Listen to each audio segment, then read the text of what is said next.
field notebooks from botanists who went to uncharted regions in search of rare and new species. It's the largest and most active botanical and horticultural library in the world. While scientists from across the globe come to do research here, the library is open to everyone. It's a great place to learn more about what you see here at the garden. The library's art gallery hosts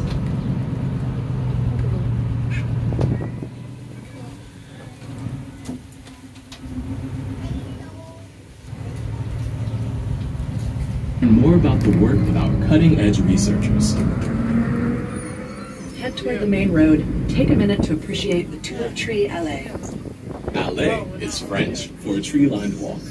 These are tulip trees, named for the green and yellow springtime flowers that resemble tulips. This memorable planting was named a New York City landmark in 2009, along with the library building and Fountain of Life. According to garden lore, the tulip trees planted here came from a single mother tree, which is the largest tree in the allée, and is just one of the thousands of trees across the landscape that are older than the garden itself.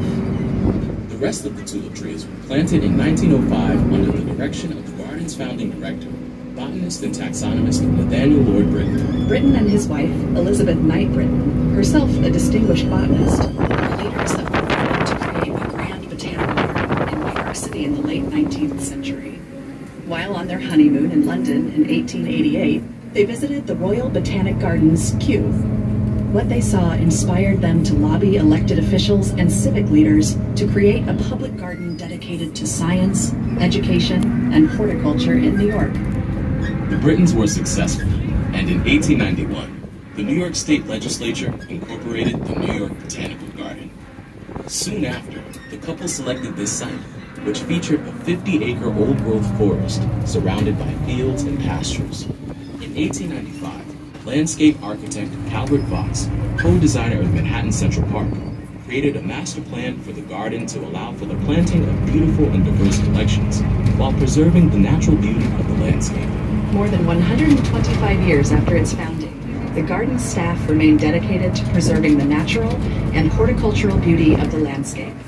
They care for thousands of mature trees, plant hundreds of thousands of bulbs, annuals, and perennials, mow 75 acres of turf, and clip a mile of hedges to maintain this green oasis in the middle of New York City. The garden is also a center for research and home to scientists and graduate students who are working to understand plant diversity and save the plants of the world. As they travel the globe, they might be collaborating with local partners in Brazil to preserve the rainforest, or reporting the medicinal uses of plants in the South Pacific. Closer to home, they document native plant species in the Hudson Valley and Central Park. NYBG scientists have written hundreds of books, from field references to a handbook of poisonous plants used in hospital emergency rooms. Many of our scientists work in the garden's Pfizer Plant Research Laboratory and the William and Linda Steer Herbarium.